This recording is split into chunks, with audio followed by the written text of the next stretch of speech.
Fresh off a two-game sweep of Lake Superior State here at 84 Lumber Arena, the RMU men's hockey team is back at it this weekend with a home-and-home against Atlantic hockey foe Niagara. I'm Matt Geica, joined by Colonials head coach Derek Schooley. And Coach, let's look back at last weekend first before we look ahead. You mentioned a good bit of work ethic was a positive for your team this past weekend, saying it can help you get through some of the early season, raggedness that might come from lack of practice. So is that something that coaches can instill in players, or is that mostly on the team to generate that themselves? Well, we talked about that as a group of our work ethic being high, but really they just picked up from last year and went forward.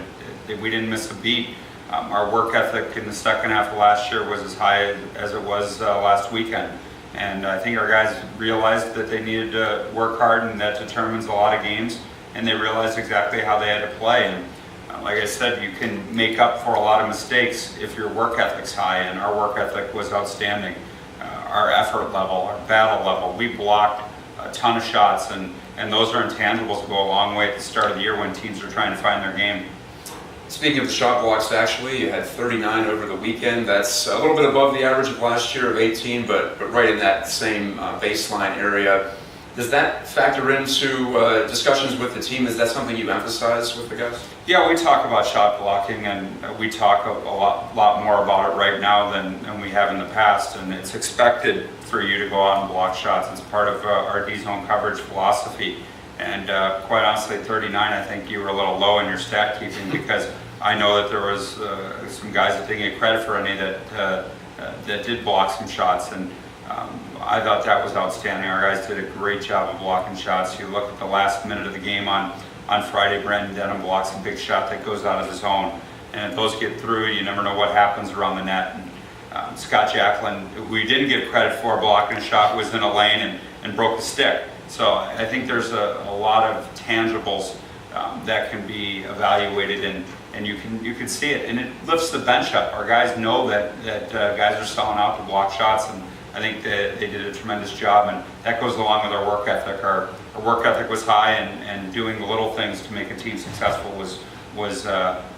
went well beyond what we expected. We've spoken about the Colonials' depth and top line combined for 8 points, but still 10 guys at least registered, one against Lake Superior State.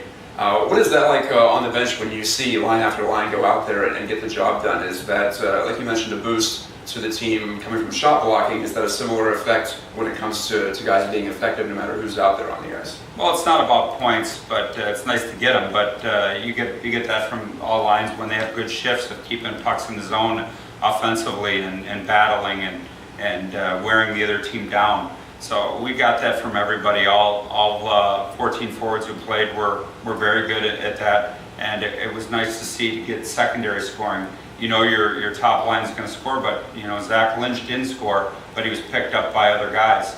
Cody Wido didn't score until the third period of game 2, and he was picked up by other guys, and that's what makes a good team, is your depth and your ability to play a lot of different situations and contribute in a lot of different situations. And like I said, we don't judge our team on points. We don't judge people's play on points. We judge on what they bring to the team. And it's all about the logo on the front, not the logo on the back. So points to me is a microcosm of playing the game the right way. Finally, you enter conference play, as I mentioned at the start of this, against Niagara, a home-and-home. Last time you faced the Purple Eagles. Pretty good memories. A semifinal win up in Rochester to help you get to the championship game, which you ultimately won, of course, too. Looking back at the last 4 years you've been in Atlantic hockey, how has the league changed and grown? Well, first on Niagara, I think Niagara is a very good hockey team. They've had tremendous history. We've had a lot of battles with them in the CHA days. We've eliminated each other a lot.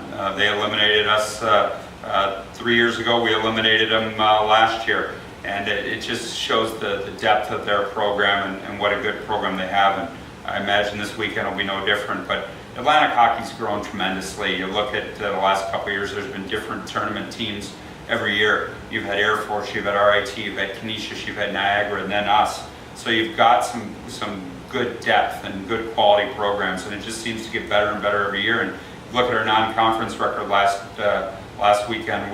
Our league did a pretty good job of making sure that we were better than we were last year. And we're just growing by leaps and bounds, and it just shows the strength of our league and the depth of our league. And you got to bring it every night or you're not going to be successful, and we have to make sure that we do continue to bring it every night.